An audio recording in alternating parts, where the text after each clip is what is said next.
Well, we just received the recent edited copy of our book, Journey into the Quran, and we added an introduction unit, which has some facts.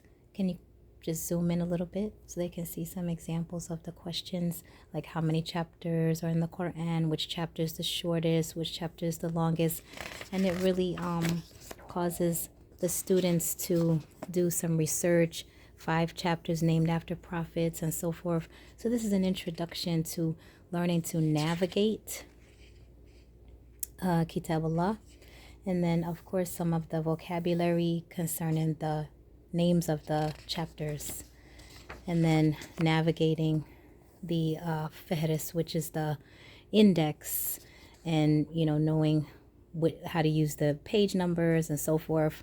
Here's some exercises with page numbers, Arabic numbers. That's the introduction.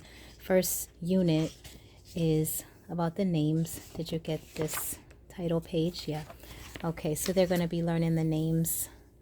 There's a total of about 20 names in this chapter. So they're going to learn to read them, pronounce them, write them. So there's some writing practice. There's a listening skills, which they would find on the digital platform. Or the teacher can, use the transcript to read the words. So there's pronunciation practice. There's a short conversation practice for each chapter. This is meant for middle school to, could be high school level, could be adults as well. And then there's a reading.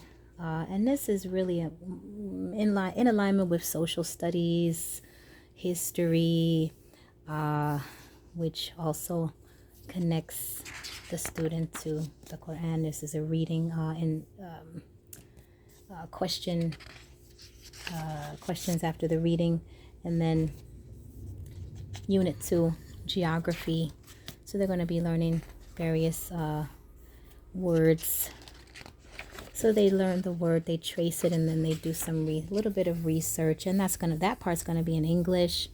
After they learn the word, it's up to the teacher how far the students can go in terms of writing sentences.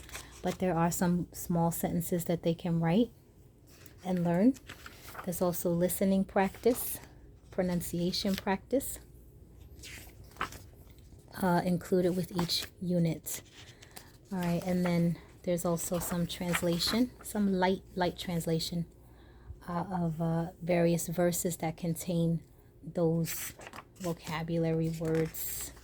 And then Unit 2 has another reading at the end, reading comprehension in English, totally in English. Insects of the Quran, this is Unit 3.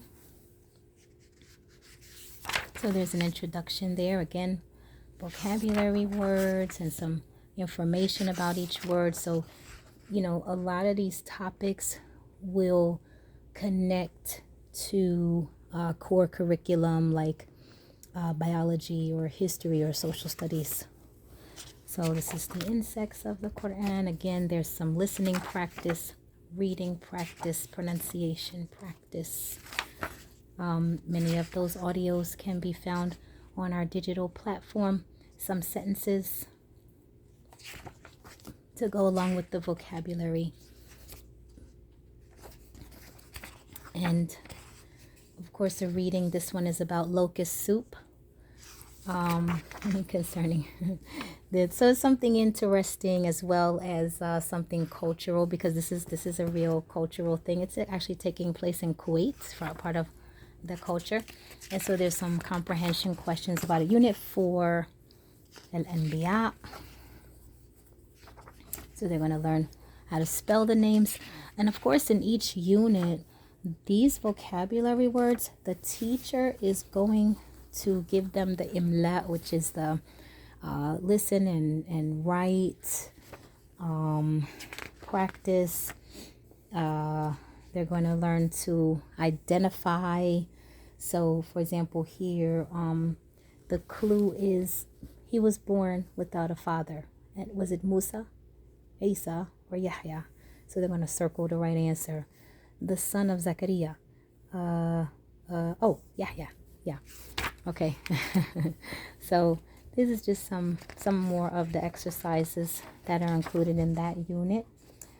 This is a rather long ayat, which they're going to learn to read, copy, identify words. They're going to be identifying the target words as they do in each unit.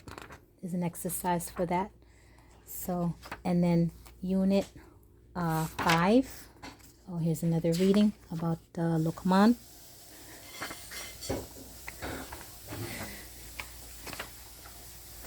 Unit 5. Unit 5, foods of the Quran, and drinks, foods and drinks. So again, they're going to trace the word. They're going to learn, memorize the words. We also have flashcards for each unit, so the students can memorize those words. They can test each other. The teacher can test them as a practice before, at the beginning of class.